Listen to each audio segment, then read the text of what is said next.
धडा 26वा मांजरांची दहीहंडी. एक होती आजीबाई, तिची एक नात होती.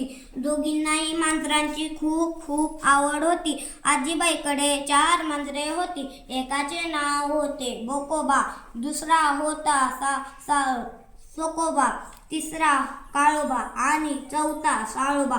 एकदा काय झाले, आजीबाई गेली बाजारात, मांजरे होती घरात. आजीबाईने लोणी उंचावर ठेवले होते. ते मांजरांनी पाहिले होते. त्यांना लोणी मिळवायचे होते.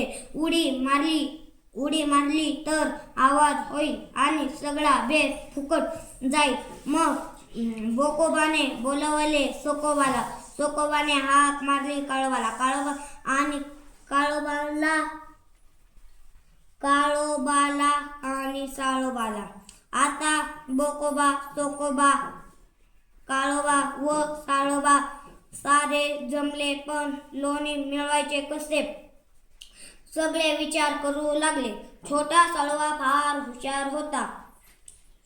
तो सांगू लागला, बोकोबा, आपण एकावर एक असे उभे राहू. झाले.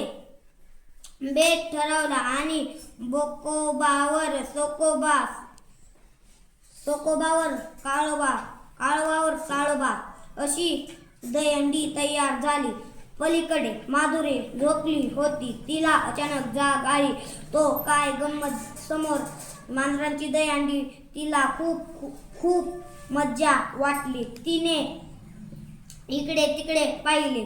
तोच आजी दारात दिसली. माधुरी आनंदाने ओरडली, आजी आजी, लवकर ये, मांजरांची दहीहंडी पाहून घे.